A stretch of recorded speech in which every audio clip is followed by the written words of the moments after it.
This is a relay project. Real Talk starts right now. Here's Ryan Jespersen.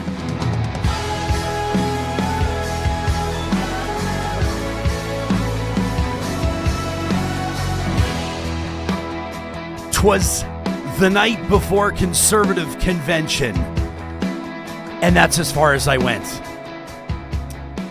I suppose we could talk about Canadians stirring across the country, anticipating what's going to go down in Calgary as Pierre Poilievre will stand in front of thousands of federal Conservative Party members, maybe a diminished number out of Ontario, as Doug Ford's Ontario PCs are holding their convention on the exact same weekend. Maybe we'll ask our special guest today if she thinks that that'll make a difference in Poilievre's support. Maybe bump it up a little bit on the numbers. Of course, Doug Ford and his loyalists and Pierre Poilievre and his loyalists haven't always seen eye to eye. But the bigger theme around the gathering in Calgary, which will draw thousands and will draw attention across the nation, is for the leader of the party to communicate the direction into a busy year, a year that could see, but is not guaranteed to see, a federal election, a year that will see, is seeing unrest in the Conservative hotbed of Alberta. Keep in mind, of course, that's where Pierre Poilievre's riding is, in Battle River Crowfoot. There will be a leadership review. And of course, if everything goes sideways, it would mark the end of Pierre Poilievre's tenure as leader of Canada's Conservatives. Now, conventional wisdom suggests that Pierre Poilievre will survive his leadership review and probably see pretty decent support for a number of reasons. We'll get into that today, and we'll be looking to our live chat to see what your analysis is of it. But everybody will be watching to see what goes down in Calgary. And that's why we've tapped one of our favorite Conservative commentators on the shoulder to join us in this episode of Real Talk, which is happening with the presenting sponsorship of our friends at RapidX Financial. You can always find them online at rapidxfinancial.com. The crypto world moves fast. That includes Bitcoin, but your trust in an exchange should not be a gamble. And that's why we're proud to partner with RapidX Financial. This is a made-in-Alberta solution backed by the exact same experts behind those Rapid Cash ATMs that you've seen across Canada for 25 plus years. RapidX makes it easy to get started with crypto with 3 different ways to trade. You can use one of their crypto ATMs. You'll see those across Canada. They've got an over-the-counter desk for discrete, larger value, in-person trades. And of course, they've got their secure online platform as well. That's what we're showing you here at rapidxfinancial.com. And there's a special offer for Real Talkers. If you go to rapidxfinancial.com, use the promo code RYAN50, Ryan50, all one word. They'll knock 50% off fees on all of your online Interac e-transfer trades. That's a fantastic incentive for anybody that's either starting out with crypto, getting interested in Bitcoin, or maybe you've been in it since the very beginning. RapidX Financial is secure.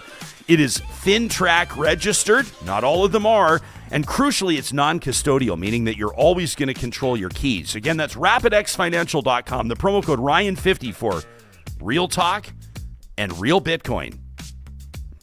As we welcome back to the program, not from her home studio, not even from her hometown. She's down in Calgary prepping for Conservative convention, along with thousands of other Conservatives across the country. She is the co-host and, as of right now, the only host of The Discourse and a regular on this program. In our feature interview presented by Mercedes-Benz Edmonton West, we're happy to welcome back the founding president of Alberta's UCP, Erika Barootes. It's nice to see your face. Thanks for making time for us.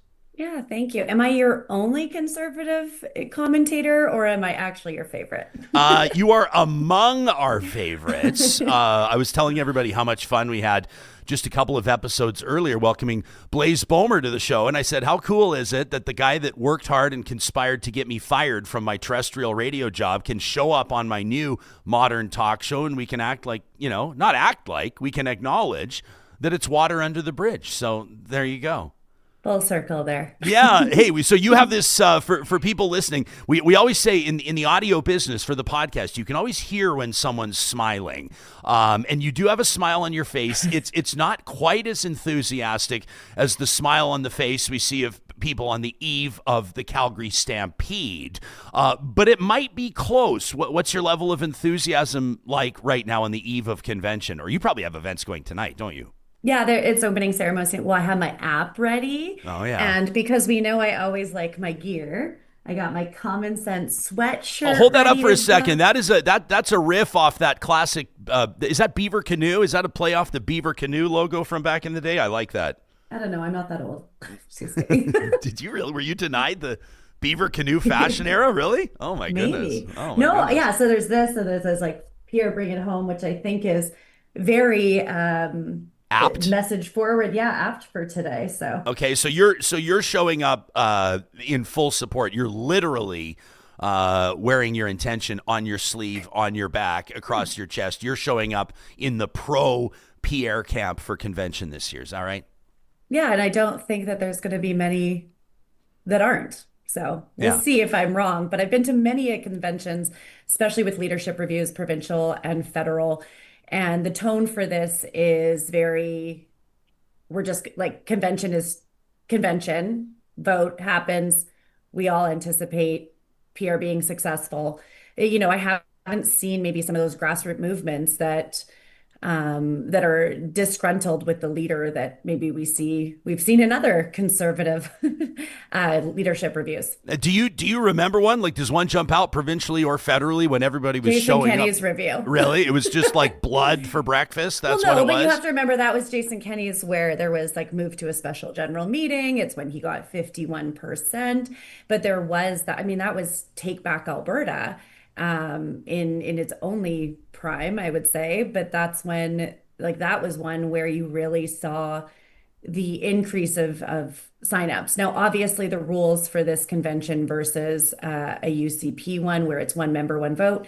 Like all federal parties, this is a delegated convention, so a little bit more controlled, or a little bit like controlling the numbers because each EDA is only allowed X amount of delegates. Okay, and what would you think would be the reasoning behind that or the thought behind that?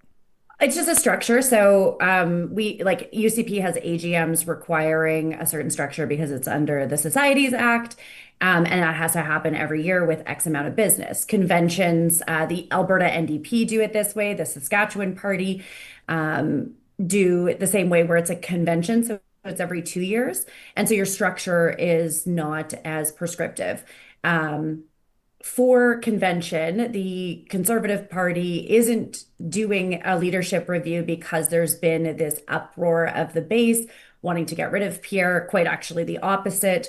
The constitution within our party says, should a leader not be successful in forming government, that will strike a leadership review at the next convention. And so this is a lot more housekeeping than I think than people expect. It's not as a result of people not being content with Pierre. Okay, we've heard Pierre's analysis of what went down at the federal election. He makes a compelling argument. I mean, they had more votes than ever. This, they saw an increase in seat count. There were a lot of positives to take away. Obviously, the negative is that they didn't form government. But I get the sense, I'm not a Conservative Party member, shocker. I'm not a member of any party, Erika. But it strikes me as though Conservative, you don't like get over losing an election, but I don't feel like anybody's still wallowing over it. But I would suspect that right now, what a lot of people are going to be focusing on is personal popularity, polling there, and also the big Mark Carney speech at Davos. And a lot of the buzz around that from pundits, and I want to pick your brain on it too, is that Carney spoke to people outside of the liberal fold. Like there was this general impression, feel free to disagree, that Carney was speaking for Canadians at Davos, and that many people that either are conservative voters or would consider voting for Conservatives weren't totally turned off by what Mark Carney had to say. In other words, maybe he made some gains there. Do you suspect that reality or that premise is kind of maybe hanging over this or setting the table a bit for convention for the Conservatives?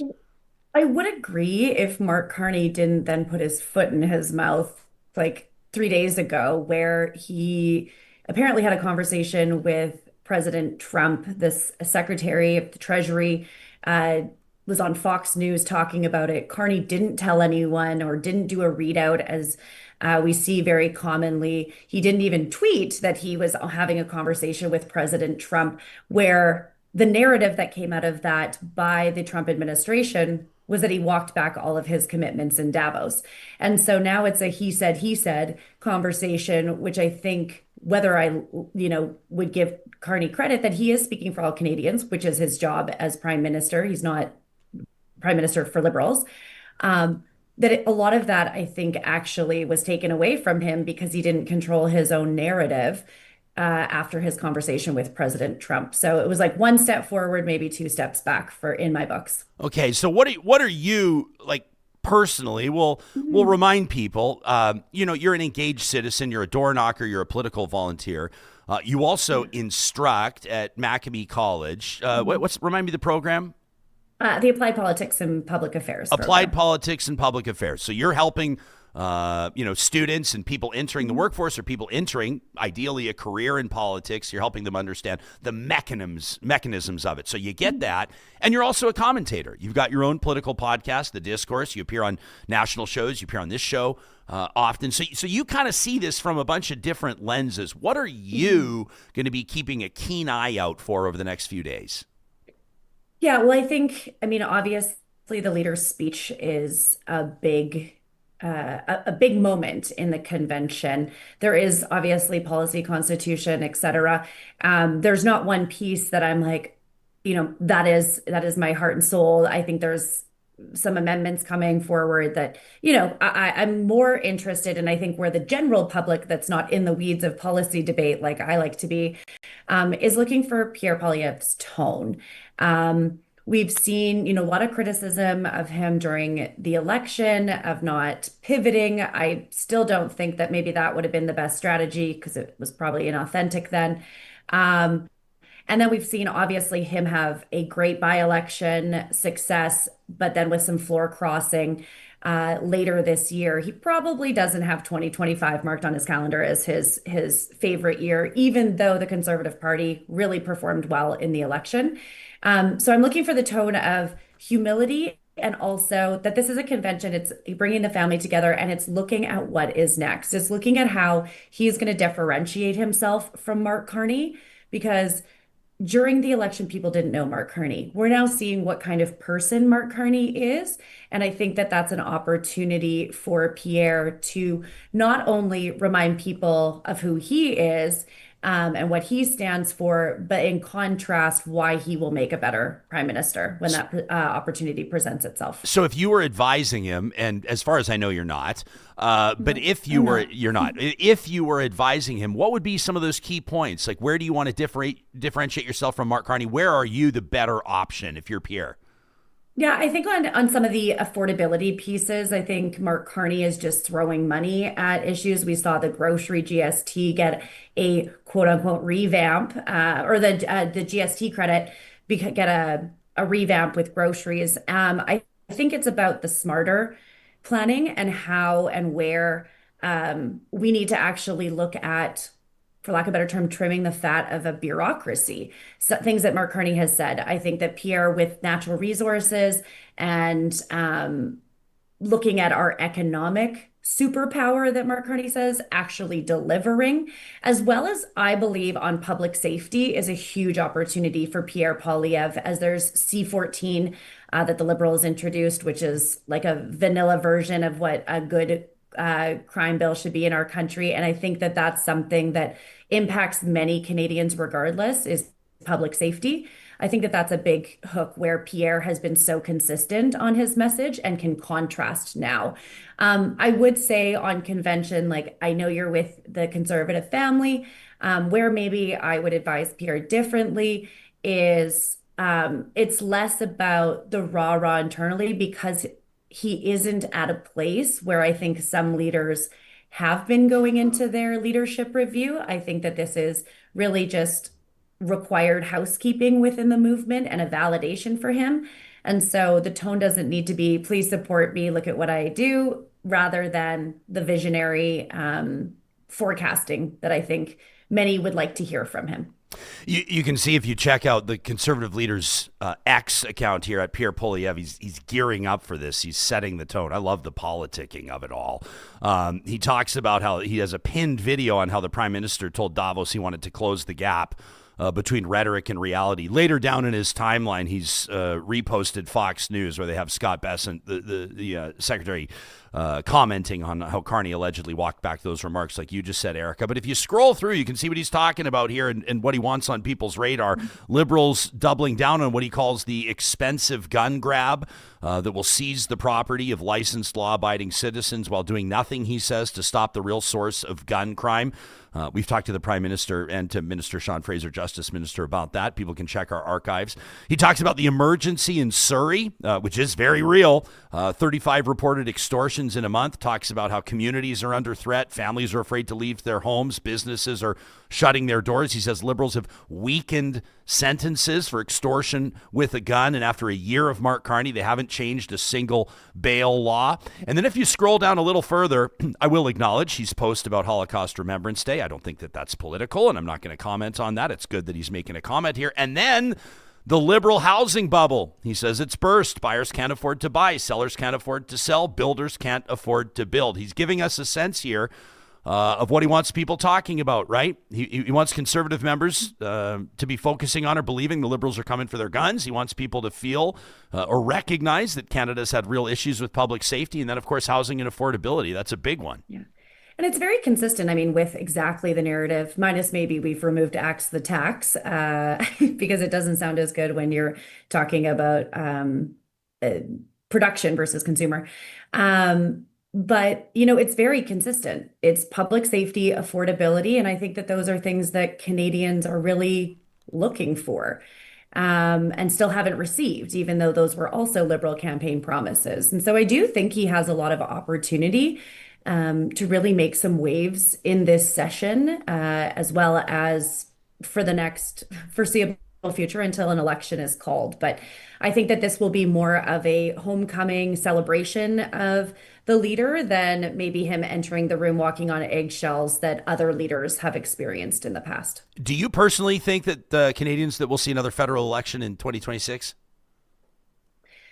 I don't think we will in the spring. I don't know, given the fact that it's actually likely in the control of the Bloc, the NDP, and the Green. But the Bloc's very discontent with the Prime Minister. They've declared that. Even Elizabeth May said she wouldn't support. So if a confidence vote does get called, not sure how and when, I do not think that the Prime Minister will be successful. I also don't think we're going to see any more floor crossings or him getting a majority government. He did pounding pavement for 6 months to try and get a few. Thankfully, was unsuccessful in his recruitment from, you know, enough seats to form majority. And so I think this is actually going to be a very tough year for Mark Carney. Less than any other leader. Marie in our live chat, powered by Park Power, says she's going to be keeping an eye out for floor crossers on the Sunday or the Monday. Mm-hmm. She says they may just go independent, but at the same time, I could see people leaving the Conservative Party. Yeah. Go ahead, and then I'll chime in. What I want to say is, like, I'd say to Marie is, like, that would have already happened. You don't come to convention. I mean, I always forget his name by now because he was irrelevant. But Michael Ma, the MP, yeah, thank you. Yeah, who goes to the Christmas like party and then leaves the next morning, and then leaves. It's amazing. Like most Conservatives have better taste than that, and therefore I don't think you'd come to convention. And it's going to be a room of, like, very supportive Pierre Poilievre individuals, just because that's the tone of our base. That's the tone of the party since the election. And it's very different than what I've experienced with other, like I said, other leaders after failing to form government. And so I think that that's, like, very wishful thinking. I don't foresee that happening. I believe that caucus is very united. There was obviously a lot of very tough conversations before Christmas, given the fact that there was other people crossing the floor. You have to remember that if these people cross, they're the ones that are forming majority. They're not just crossing in protest with no true impacts on what it means for all Canadians, more just their constituents. the people that are going to go down in history would be the people, because remember, I can't even remember Michael Moss' name, go down in history as the people that made it a majority government. So it's a lot more pressure to cross the floor now. Michael in here, by the way, says you're forgetting one thing, Erika. On that phone call, says Trump called Carney. Usually it's the other way around. Trump's polls are in the toilet, and it shows his desperation. You think that's significant? I mean, him not communicating that he talked to the president. Who called whom? Of who called who. Yeah, it's like, and you know what? If he wanted in his defense, I received a call from President Trump. We discussed this. The fact that he wasn't transparent about it, I think really, upset folks or made it look like he was saying one thing on a stage and another in a boardroom. And I think that's probably how business and politics works, though, isn't it? Well, I think it's what I would say is it almost is like, I think that this is demonstrating for me a weakness of the lack of political experience that the prime minister has, where it's like what you say on a national stage, it's not like you're the CEO saying something in the boardroom. Your words carry internationally and have impact internationally, where that's not always the case in a boardroom. And I think that this was a miss that was to completely, like, from the PMO, the prime minister's office, they could have just put out a tweet. You know that Trump is going to do a tweet. You know that he's probably not going to do a full readout or anything. He's going to put one of his guys up to drive the narrative. Like, your audience is going to try and position this as a win for them. So why wouldn't the prime minister's comm shop recognize that, or their issues management, and simply put out a tweet to get in front of it? He's on his heels after what I think most Canadians were like, yeah, that was a good speech in Davos. He really, again, is taking the wind out of his own sails. And I think it's his lack of political experience that is causing that. We're talking to Erika Barootes in our feature interview presented by Mercedes-Benz Edmonton West. Erika, you can top up your coffee. I see they've got the coffee pods in your hotel ready for you, right over your shoulder there. Top it up when we come back. I want to ask you about the influence that you think that Alberta separatists may have on the gathering, if that puts Pierre in a pickle. And then, of course, everybody's wondering about the future of your podcast, The Discourse, after your podcasting partner, Cheryl Oates, accepts a very high-profile position. She was in a big meeting yesterday. Let's talk about that as well, right? Yeah. So we'll talk about David Eby, Danielle Smith, and Mark Carney sitting down, presumably to talk about building a pipeline. Here on Real Talk, we're very proud to be supporting Stollery No Bounds Week this week. It means that people are going to be wearing purple in their workplaces. You're going to see Edmonton's high-level bridge all lit up. This is a celebration of kids whose strength has no limits. Check this out. Ground control to Major Tom. We took our first steps, brave steps, bold steps in 2001, accomplishing the extraordinary. Today, we lead in pediatric organ transplants and many other specializations. Now imagine the possibilities in a space of our own. Help us launch the new Stollery Children's Hospital with no bounds to what we'll accomplish next. You can check out StolleryNoBounds.com for more on that, and keep an eye out for a special edition Real Talk Roundtable following our conversation on February 2nd with Supriya Dwivedi. As Erika mentioned, a lot of people are going to be focusing on finances, bottom line, budgets this weekend. If that's the way that you're wired, I want to make sure that North Road Investment Council is on your radar. Did you know that the Canadian stock market returned almost 32% over the last year? Did your Canadian mutual fund outperform that return? When it comes to investing, more and more private clients and institutions are asking, if most mutual funds don't keep up with the benchmark, why not just own the benchmark? At North Road Investment Council, they build customized passive portfolios designed to capture index returns, but with a strong focus on tax management and managing your values and preferences.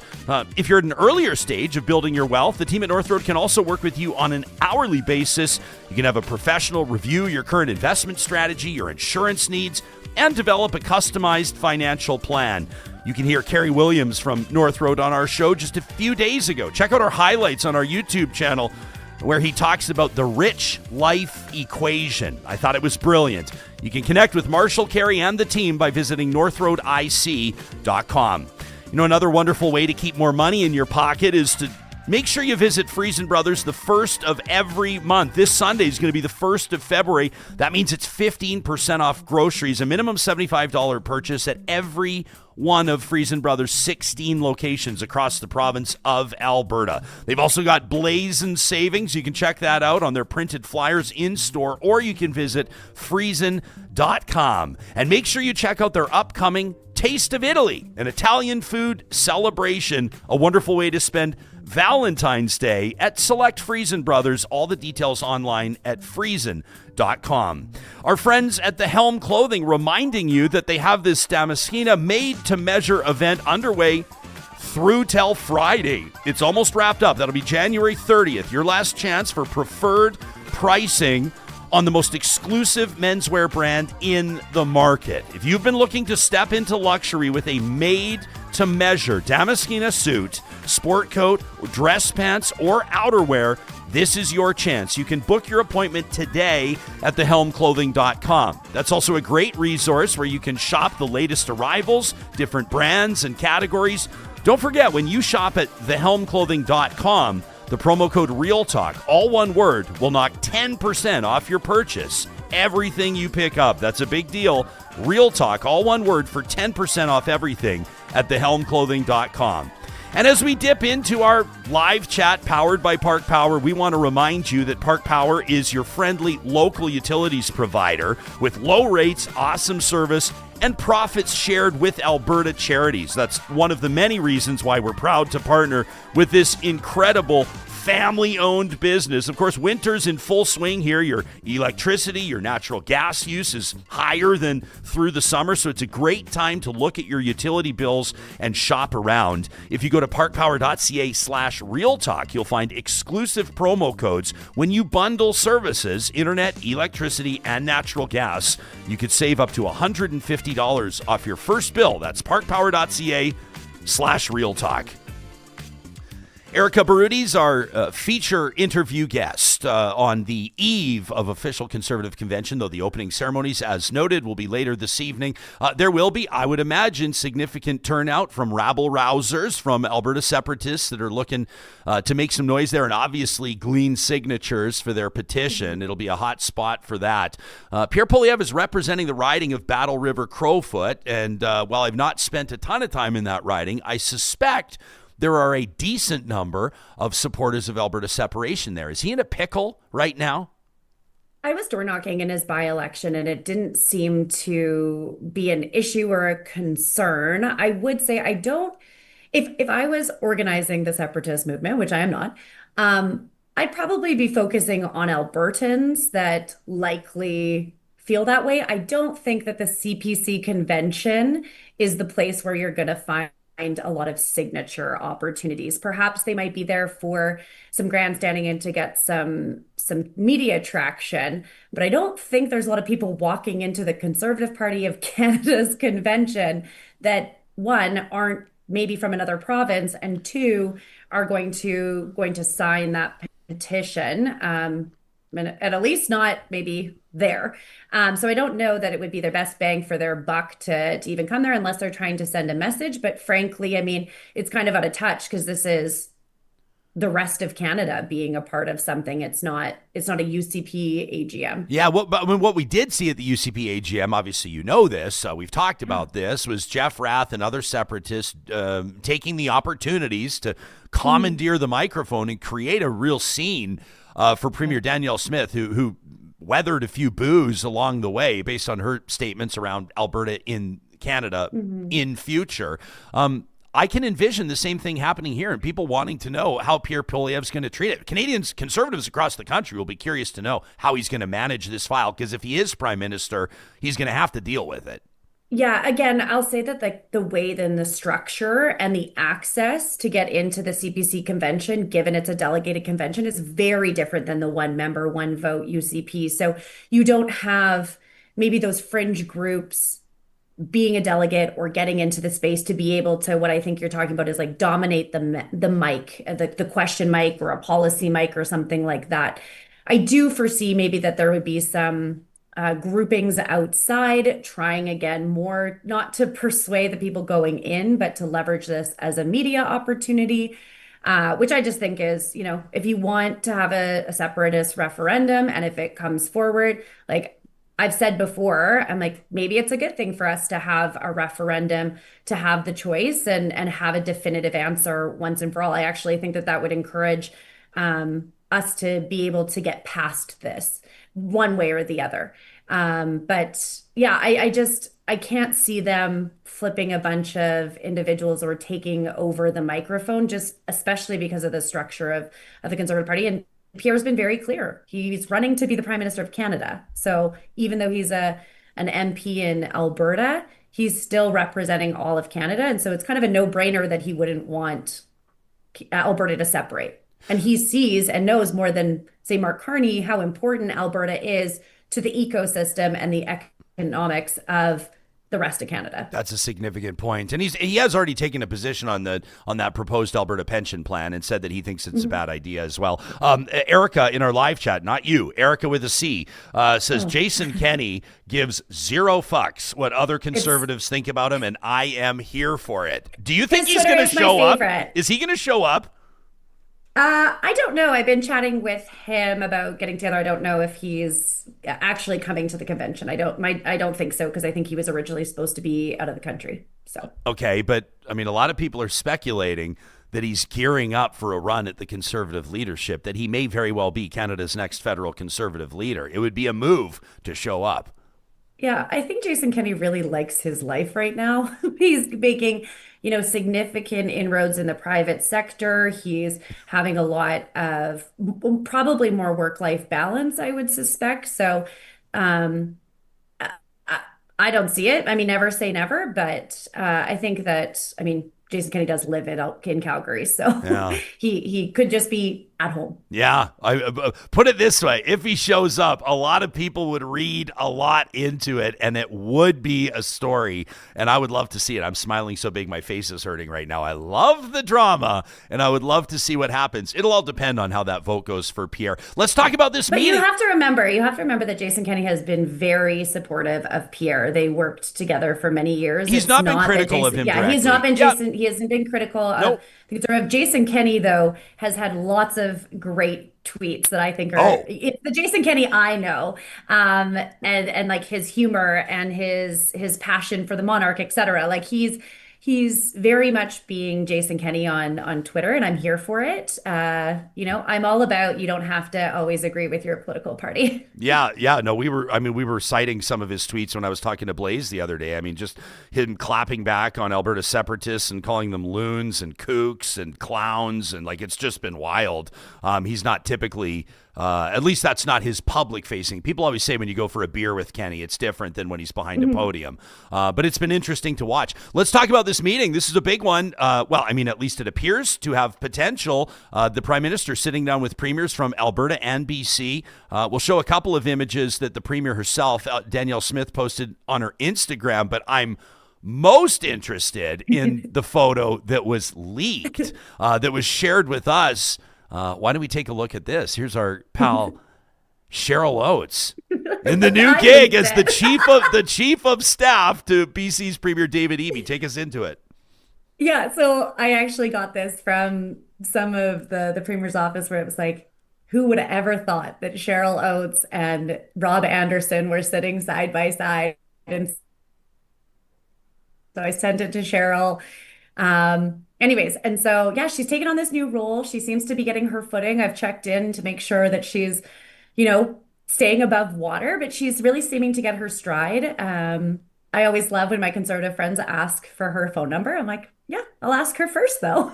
So I think she's really enjoying it. It's unfortunate still for me in the discourse, but we'll talk about what that means next. She's there. She's going. I tell her all the time, I remind her that she is going to be single-handedly responsible to get that pipeline to Tidewater. So what does she say to you? She just rolls her eyes like she always does at me. Oh, Erika. Well, but she knows that'd be a big one, right? Mm-hmm. I mean, it's more in jokes about her, but yeah, this meeting's significant. I think if we're looking at the picture the Premier wanted, or the narrative the Premier wanted to come out of this, was here's the three of us having a serious conversation about X, Y, and Z. Her content was on it was a lengthy post, and it was like on major projects and working with all levels, some commitments that they made to BC on keeping them informed, and how much she valued this conversation. And that was, she didn't want it didn't appear that it was the last of this type of conversation. If you look at Premier Eby's, he did like a movie montage of all the places he was in the day one, with a significant amount of the content of just him and the prime minister talking, and then was like, oh, and I met all these other premiers, and shows a picture. He definitely, I think, had a different narrative that he wanted to come out of it, because he's the one that's going to have to answer the tough questions. Danielle Smith and the prime minister both seem to be a little bit maybe more aligned than Premier Eby, who I think wants it to look like the collaboration and meeting he's having with all of his colleagues, rather than the one meeting that everyone cares about. Yeah, I mean, Eby's probably, just to a certain degree, looking at, this is what every premier is going to do. It's the same reason that Scott Moe loves the China deal and Doug Ford hates it. Is like, your job is to represent your constituents, protect and grow your industries, and represent the perspectives of the people that put you and keep you in office, right? And if the majority of British Columbians, and I know that we've seen polling that shows that there is like decent support for pipeline expansion in BC among British Columbians, but maybe not in the key ridings. I don't know what Eby's electoral math looks like. You have more of an insight into sort of how those decisions are even made. And then the position of the Coastal First Nations is like a hard no. So obviously Danielle Smith's bullish around it. Obviously it makes sense for Mark Carney to a certain degree, but Eby could just stick to his guns on this one and probably be just fine in the ridings where it matters to him, right? Yeah, this was one where I wish I was in that room just to watch the body language, and like, if he's just there to try and get his point across or what. I think, it's really going to fall to the prime minister. Is he going to keep his commitment? Well, he made commitments to both that are kind of contradictory of one another, on the getting consent as opposed to consultation with First Nations on the coast with this project, but also on signing an MOU and talking about major projects and being able to use his own legislation to drive this through without having to go through all of the legislative and regulatory hoops and bells and whistles that would typically come with a project. So if it's in the best interest of all Canadians, which I think the Premier of Alberta is building a very good case for why the pipeline would be that, it's going to come to the Prime Minister, either, whatever you do on the toilet or get off the pot kind of thing. When did you I don't stop? know if I can say, can I say shit? Are you being serious? What do you mean? You can say fucking shit if you want. Oh, yeah. Well, I'm trying. My dad's told me I swear too much on my podcast, and so I've been really trying to be like, Johnny and I have talked. Get off the pot. There you go. Yeah, we really pick our spots. We don't want this to be known as a profane or unprofessional podcast or talk show, but it's also titled Real Talk for a reason, and real people in real life employ profanity from time to time when their points could use a little punch power. And so that's when we shit or get off the pot. Shit or get off the pot. And now we have our YouTube short. Thank you, Erika. Hey, before we let you go, so Cheryl's taken this job. It's obviously a wonderful opportunity for her chief of staff to BC's premier, but it does have implications on your podcast, The Discourse. And we've had people reaching out to us wondering what's going on. So what's going on? Well, you heard it here first, because I haven't put up a social media post about it. Cheryl and I had lots of conversations, in the last couple of weeks, but as well prior to her taking the role. So what we're going to do, and I hope that Cheryl's not there forever because no one can replace her, but I actually have had several people reach out, and then I've talked to a few folks. We're going to have a kind of rolling co-host, left of center individuals that can come and maybe debate on specific issues, give them maybe a little bit more scope outside of Alberta. So I'm really excited, and I'm not going to release their names yet, but I am very proud of the roster of guests or guest co-hosts that we'll have to keep this going while Cheryl is in her big girl job. Okay, so you're going to have a roster, a rotating roster of lefties to lock horns with you, the right winger on the Discourse. See if I can keep my cool like I do with Cheryl.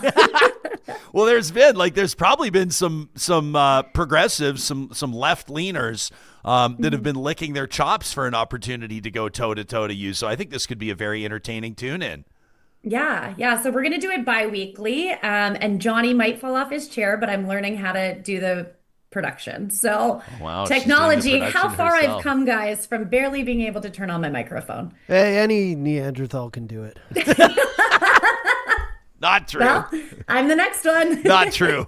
Although now if you can't figure it out, you're going to feel really, anyway. Well, I'll dial a friend. There's so many journalists out there, former journalists that know how to do it. You know where to find us. Hey, thanks for joining us. I know it's a jam-packed day for you. Are you going to be posting on like Instagram and X, and you're going to be all over the place? I have a few media things I'm doing on site over the next couple of days, and so nothing. I don't think anything else today. Are you an official delegate there? I'm an alternative this year, or an alternate. Yeah. I find out tomorrow. I'm just not on my EDA anymore in Edmonton Center. And so that's you might need to usually it's for your EDA. You need to Tanya Harding somebody so you can get in there. Yeah, so there's the alternates, but either way, I'm a member delegate, like a member going. So Erika, we'll find out. Be sure to hit us with the Pocket Dial live stream link for that after party in the hotel room when you're at the convention. Yeah, okay? that's right. Yeah, please. If there's one thing I'm good at not doing is exactly that. Because we were thinking we could live stream it on our channel, maybe for our Patreon supporters. Yeah. All right. We do like to party. Yeah. So Thanks for doing this, Erika. It's good to see your face. yeah, thank you. Yep, you got it. Sorry, I'm not in studio, but we'll see you soon. Next time, Erika Barootes joining us on the road from her hotel in Calgary. Technically, although I guess maybe it's not technically, maybe technically I'm incorrect. The Conservative Convention kicking off. They got the big reception here, and then of course the rubber will hit the road through this weekend with everybody getting all geared up and Conservatives traveling from across the country. I've seen some interesting posts. There's a post that's going relatively viral right now. I don't know if you saw this, where someone snapped a photo. It could very well have been a staffer, but someone has snapped a photo of Pierre Poilievre, on like a WestJet flight or whatever it is, and they're like, "Oh my gosh, Pierre Poilievre is flying economy to Conservative Convention." And one of the posts says, which has thousands and thousands of likes and thousands of comments, says, "Pierre Poilievre elected not to take a government jet to Calgary for convention, and he's flying economy." And people are just like cheering, and I'm like, when the hell has Pierre Poilievre been entitled to a government jet? That's what I was just thinking. Well, he has no access to government jets. I mean, he's elected, but he's not the prime minister. He's not, you know what I'm saying? And people will say probably, well, what about that big conservative plane that we saw during the election campaign? Political parties, or at least the ones that can afford it, donors shell out millions of donated dollars or in-kind donations to wrap planes and fly planes around the country, but it's a massive expense. A better look would be if he forgoed the donor jet during the campaign and served like hitchhike free glizzies at every talk he had in front of a town hall or something like that. I want to get into what Real Talkers have to say about this. We're hearing from Conservatives. Don in our live chat says what I'm seeing here, the hate against Poilievre from some of you is amazing. How many of the commenters in this live chat are Russian disinformation bots? Many others are calling out Pierre. I saw Meta Modern there with $5 in the super chat. Thanks, Meta Modern. Wondering when Pierre's going to get his security clearance. Says that'll help people start to take him seriously. Denise says, Erika, that sounds more like a conservative campaign ad than an independent review of the party. We don't bring Erika on for independent reviews of the party. Like, that's why I introduced her as a conservative commentator. She's at convention. She's excited to be there. She's smiling like it's the Calgary Stampede. Where's her head at? And then we'll go to you, and then we'll talk to other people, and we have a Liberal minister confirmed for next week, and they've asked ahead of time if they can comment on Conservative Convention. I mean, sure, you can talk about whatever you like, but you know what you're getting here, guys. Cards on the table. You know where people are coming from. That's their perspective. You're getting a conservative perspective from Calgary ahead of convention. I saw from Super Chat Ken, he said, Erika's very smart, he said, but she's 120% political 100% of the time, which is true. I mean, it's her passion. It's the way that she's wired. Michael says if Conservatives want to be taken seriously, ditching Poilievre, this weekend would be a first step. He's an attack dog, not a national leader. Or in hockey terms, he's a penalty killer to rough people up. He's not out there to score goals. You don't want to rough people up on the penalty kill, Michael, or you'll be down 2. But I'll take your point. Poilievre's got to come across, as he does every single time he speaks, as prime ministerial. And I'll be curious to see. I'm not expecting, and personally, I don't have any insights aside from what I get from you guys and the world around me. I'm not going to be at convention. I don't have like the brown envelopes with documents inside.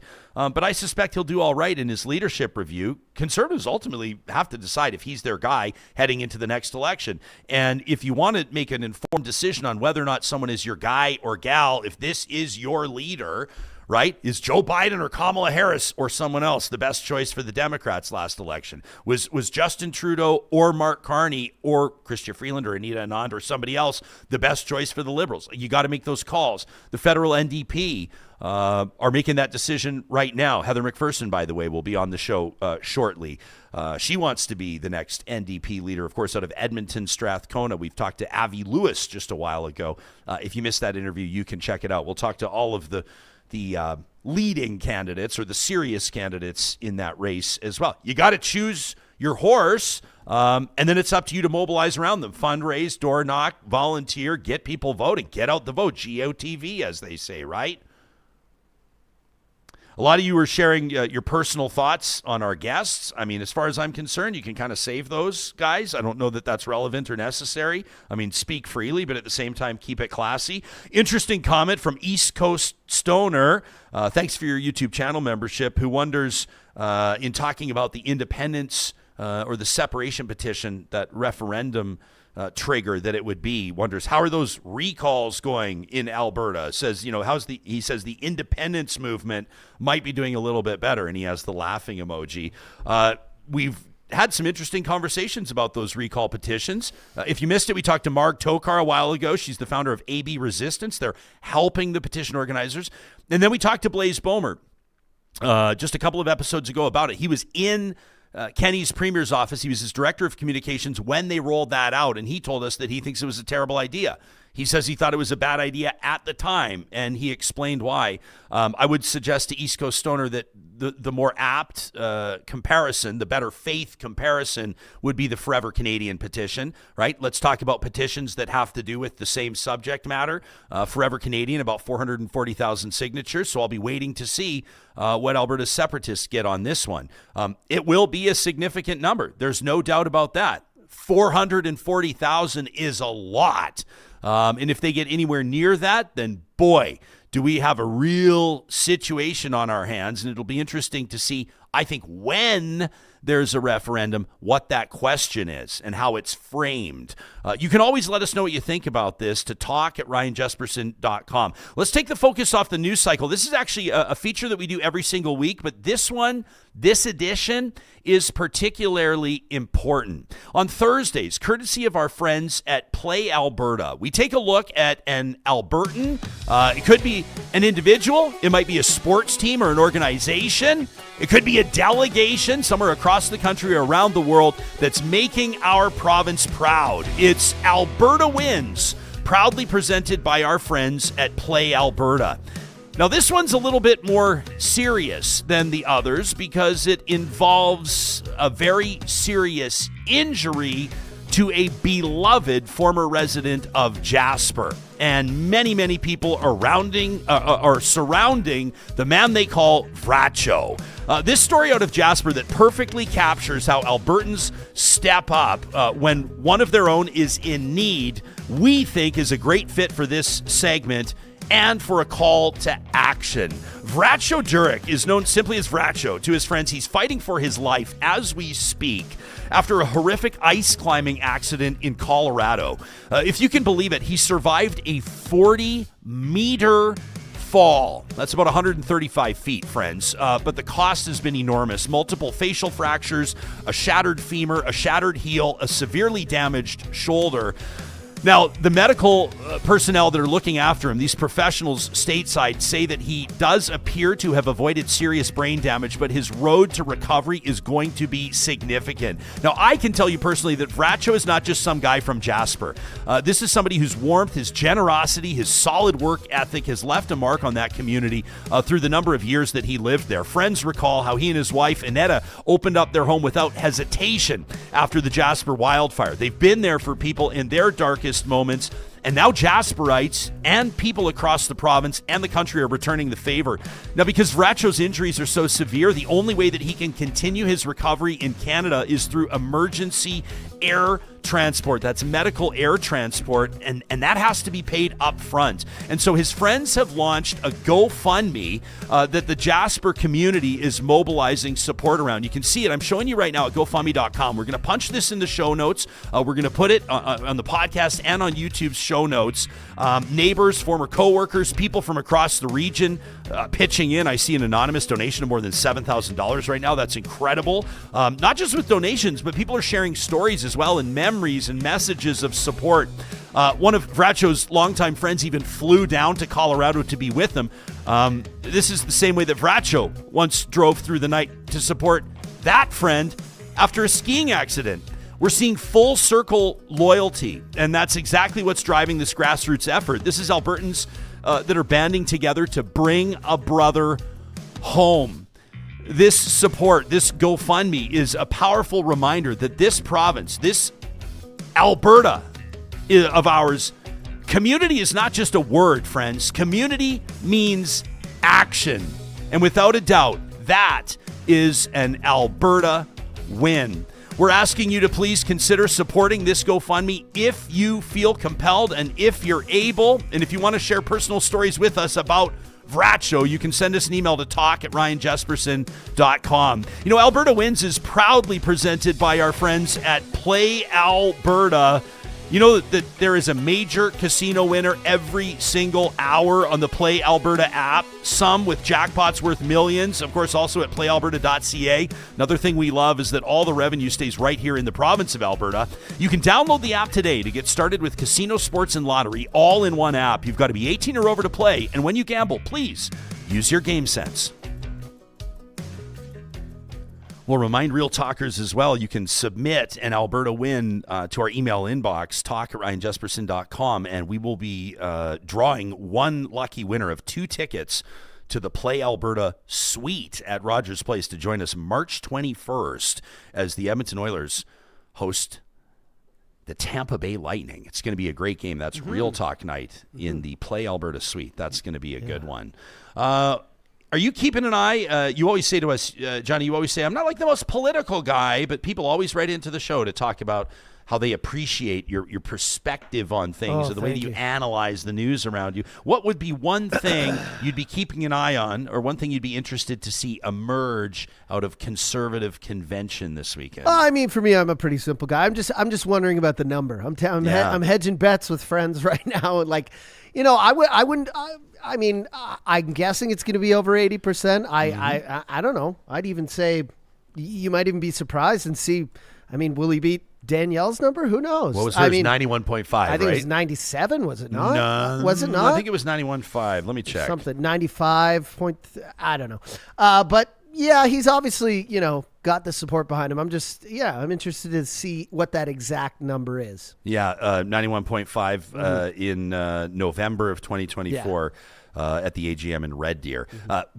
Over 90 is a big one. Oh, yeah. It's going to be somewhere between 70 and 90, right? 70 and 90 is great for any leader. Once you start getting into the 60s, it feels to me like high school. I remember like sometimes I'd just be grateful to get 62% on a test, but your parents were always kind of like, we think you can do better. I love the drama. I mean, I'm not saying I'd love to see it, but it would be wild if he got under 70%. So. Yeah, I totally agree.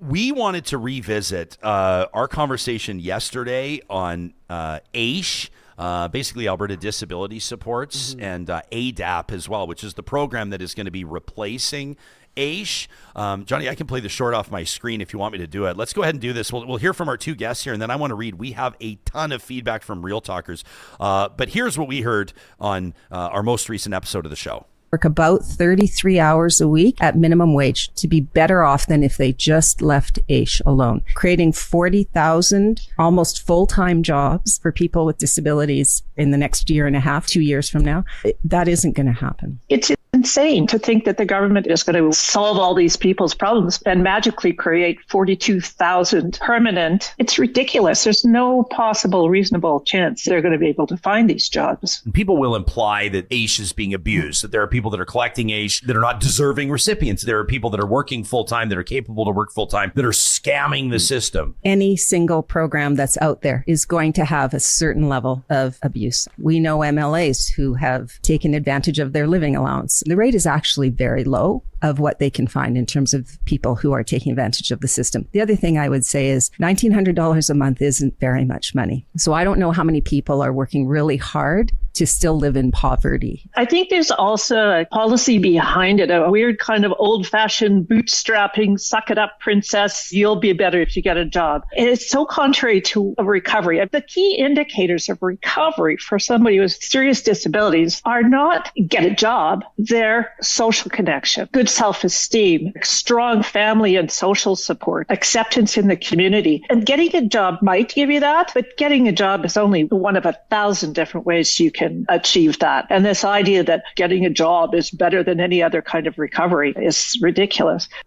All right, so that's Advocate Avery, a real talker who wrote into the show, and Trish Bowman, who you heard off the top. She's the CEO of Inclusion Alberta. And they were talking to us about this new program that basically cuts 10% off the top of what AISH recipients were earning. That was the assured income for the severely handicapped in Alberta.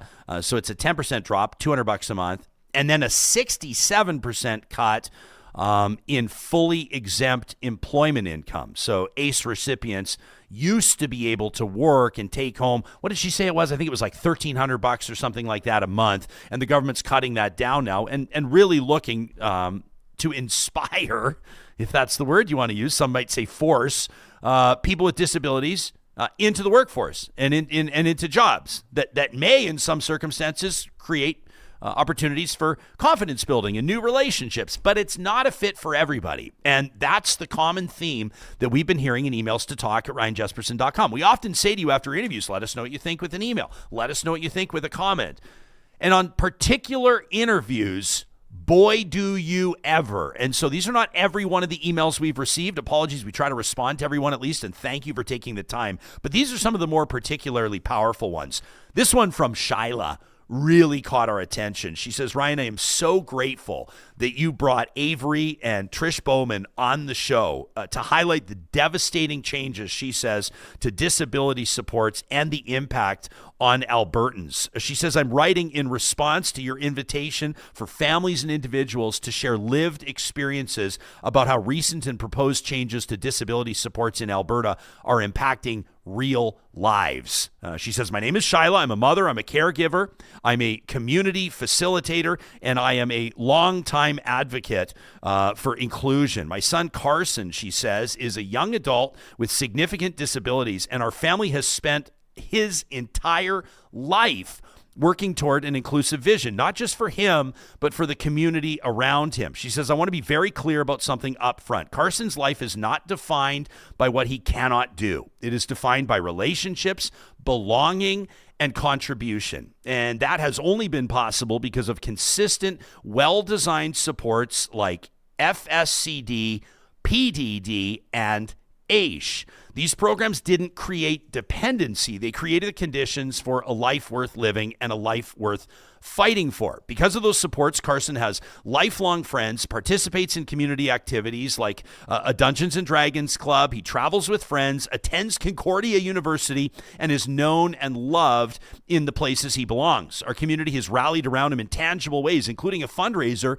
to help us purchase an accessible van, not out of pity, but out of relationship. People know Carson. They are better for knowing Carson. And the truth is that the world has benefited from the privilege of knowing my son. She says, I'm not bragging. That's just a fact. I love it. She says, I could share many stories that illustrate this, moments where inclusion shaped not just Carson's life, but the values and empathy and leadership of those around him.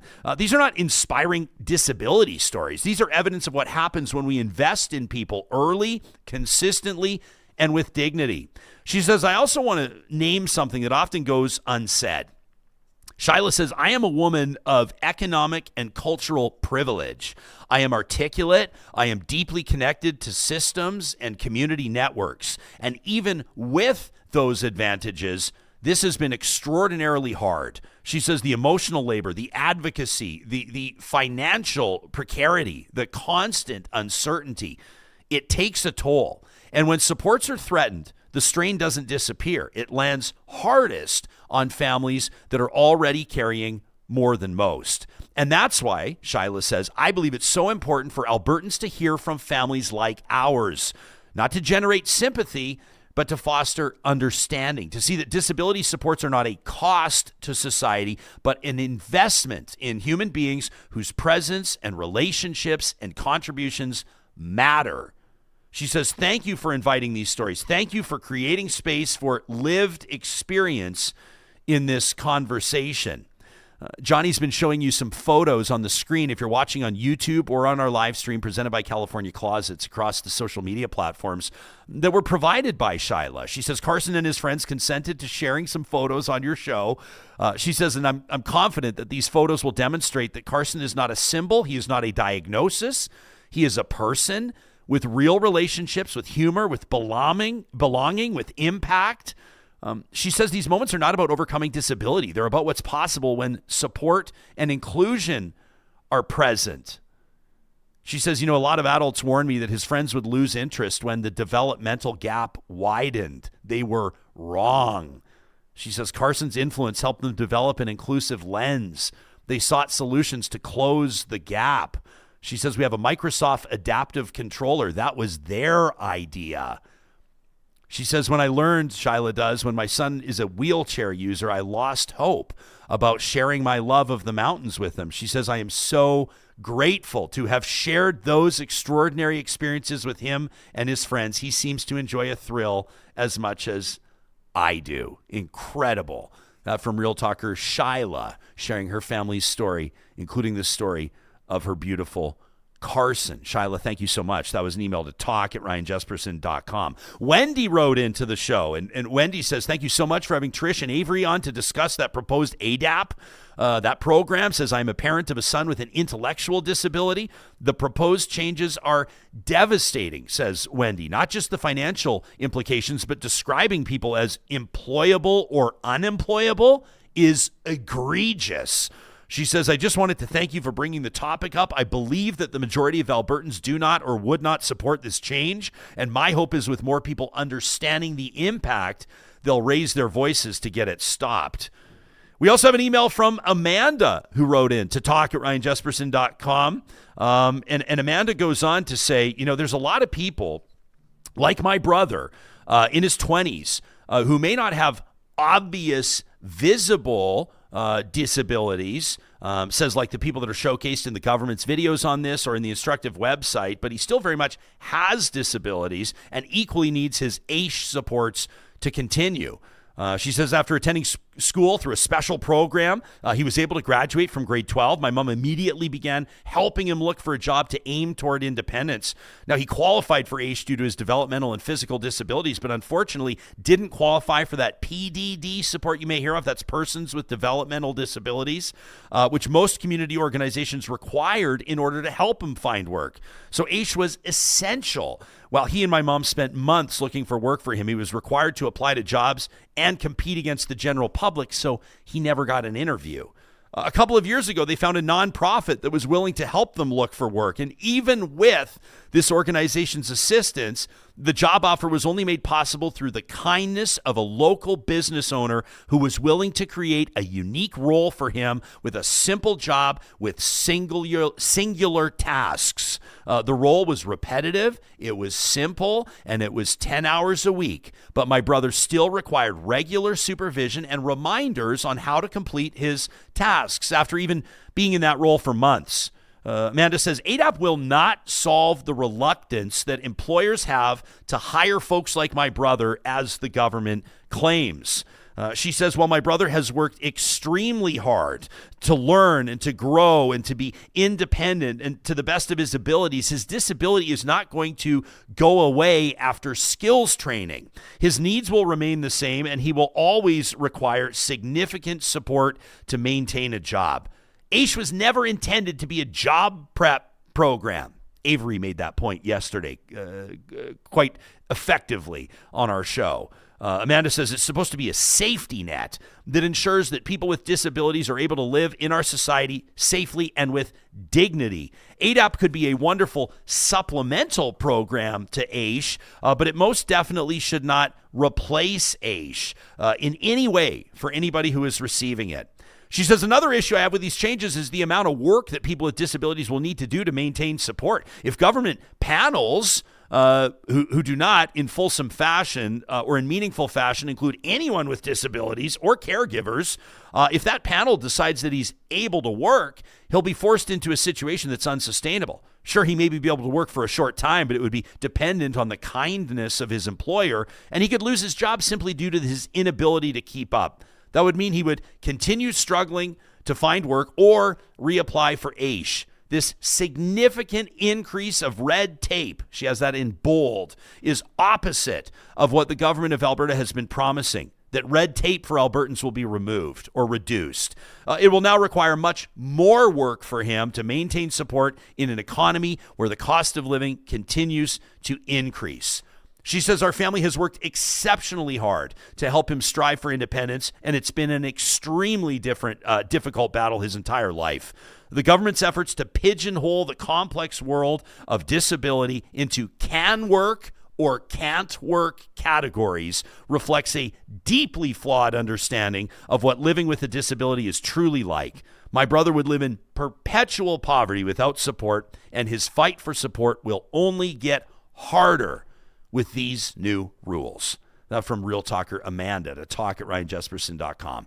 I can't tell you how much we appreciate these real-life perspectives when regular or maybe first-time listeners to this show let us know how government policy or government inaction, for that matter, is impacting your family directly. And I want to thank Amanda. I want to thank Wendy. I want to thank Shyla for sharing your stories, and also let you know these conversations can and will continue. Obviously, we will look to speak with the appropriate government ministers on this. Obviously, we want to hear from more of you with lived experience. And of course, there's a lot of other things going on that we've not discussed in this episode that we'll continue to get to in shows to come. More details on that in just a second. First, though, I wanted to remind you about the Powering Those Who Protect promotion that's on right now. It's underway with our friends at Solar by Kubi. That's Kubi Renewable Energy. If you're a first responder, you could be a search and rescue personnel, perhaps you're a police officer, firefighter, EMT, maybe a member of Canada's military, you name it, a 911 operator. Our friends at Kubi are knocking 5% right off the top of a solar system install for first responders across the province. It's just one of the ways that the team at Kubi is giving back to community. That's big for this team, a team that's powered by people. You can check out kubi.ca, that's kuby.ca. Click on the solar link there to learn more about what's involved with going solar simplified, people powered. You start with a quote, there's no cost to you. The engineers get started on the plan for your install, and then as soon as that snow melts, they're up there on your roof and you can start saving money right out of the gates with a solar system by Kubi Energy. Our friends at California Closets reminding you that you do not have to live in disorganization. You don't have to have your clothes piled on the floor. Maybe they're all nicely folded after you've done the laundry, but you've got nowhere to put them. What about your friends visiting from out of town? You've got them on that inflatable mattress that slowly deflates through the night. You know what I'm talking about. Wouldn't a Murphy bed in one of your spare bedrooms or your home offices be great? What about your primary bedroom walk-in closet? Have you ever dreamed of a space that you walk into and exhale with a big smile on your face? Your retreat? so to speak. These are the types of installations that California Closets is building right here in Alberta and installing, guaranteed for life, in homes and some businesses across the province. They can custom design to fit your space and your budget, and it all starts with a risk-free consultation with a California Closets designer. You can book that today at no cost to you by visiting californiaclosets.ca. And before we get back to the show at hand, I do want to remind you that comedy nights are back in support of UCAN Youth Services. We're so proud to work with the team at UCAN as they help young people out of harm's way and onto a path of economic independence. They do that through a number of ready-to-work programs, and the return on investment, the proof of performance, is off the charts. A big part of raising funds for those programs is UCAN Comedy Nights. They run March 9th through the 11th, as well as March 16th through the 18th. They'll have a silent auction in action there. They've got a 50-50 coming soon, but as of right now, you can go ahead and book your tickets. I recommend you book a table. Invite some friends. That's what we do. We gather at the comic strip at West Edmonton Mall, laugh all night long, and of course, we get off our wallets in support of UCAN Youth Services. There's a ton of ways you can support and attend UCAN Comedy Nights. You can also check out partnership options on the appropriate page. You can visit ucancomedy.com if you'd like to go directly to the information page for UCAN Comedy Nights. I see a note here from Ambustion in our live chat. We should mention this as well. Ambustion is a YouTube channel member going, hey, how do I get onto the Discord? How do I get onto the Real Talk community chat?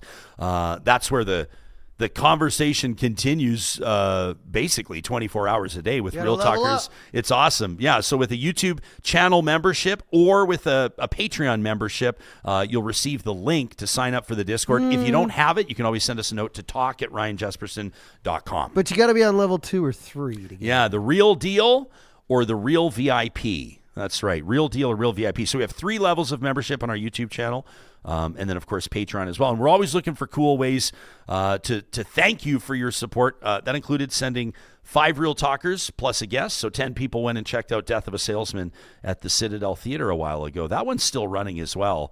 That's going to be a good one. As a matter of fact, I should point that out to people right now because they've got Citadel Theater still. How many more days do they have? We don't have to do the official commercial thing, Johnny. February 15th. So you've still got till, I know some of you wrote in, you entered the contest, and then you wrote in to let us know how disappointed you were you didn't win. Our apologies. I wish we could send unlimited numbers. But Death of a Salesman does run at the Citadel all the way through till February 15th.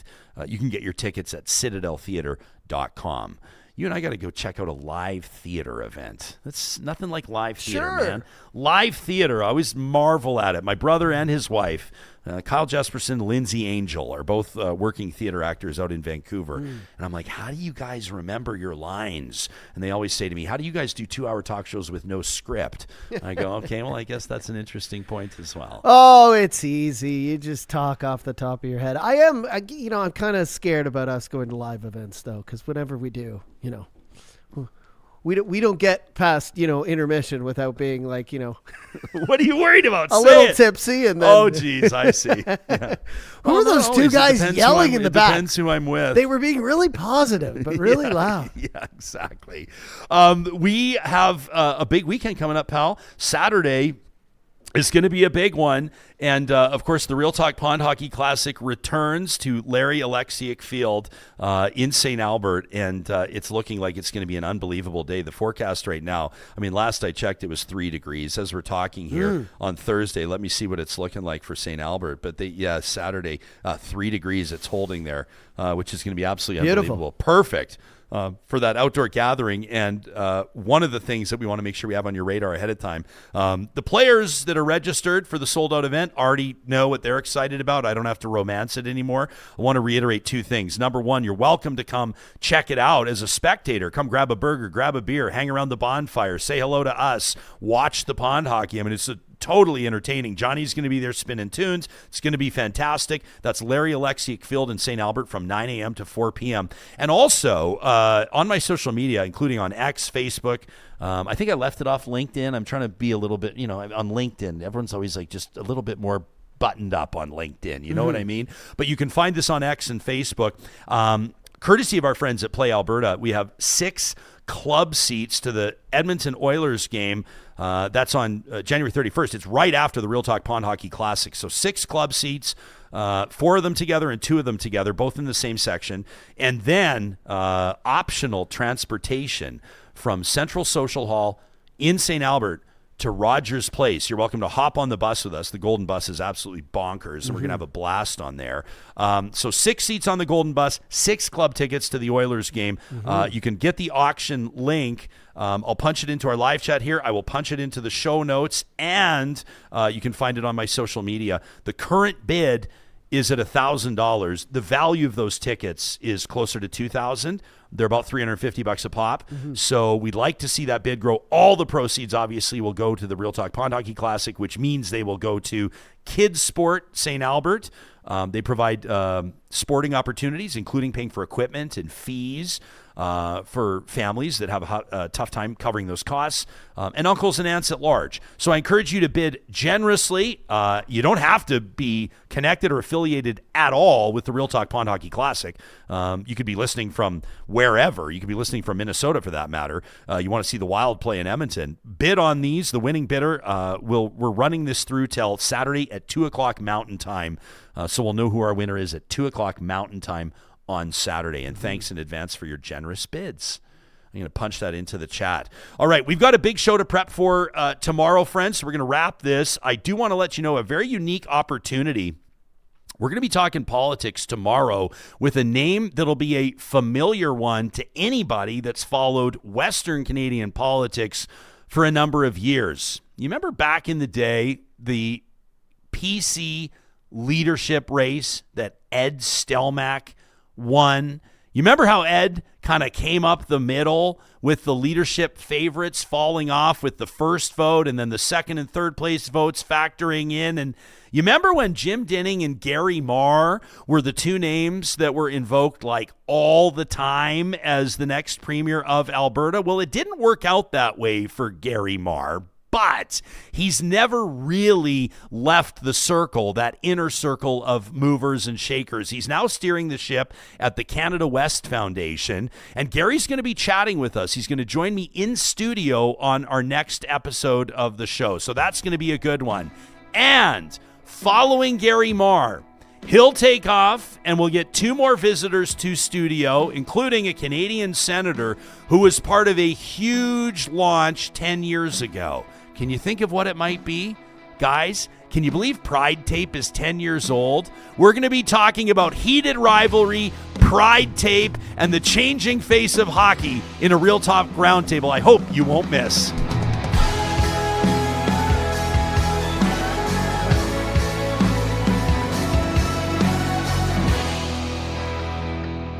Real Talk is hosted by Ryan Jespersen, executive producer Josh Dunford, technical producer John Hicks, general manager Katie Cook-Chivers, account coordinator Lawrence Derlego, human resources Lena Shepard, website design Mike Johnston, voiceover by me, Carrie Skelton, member emerita Julie Rohr. Real Talk is recorded in Edmonton, Alberta on Treaty 6 territory, the traditional and ancestral territory of the Cree, Dene, Blackfoot, Saulteaux, and Nakota Sioux, home to the Métis settlements and the Métis Nation of Alberta.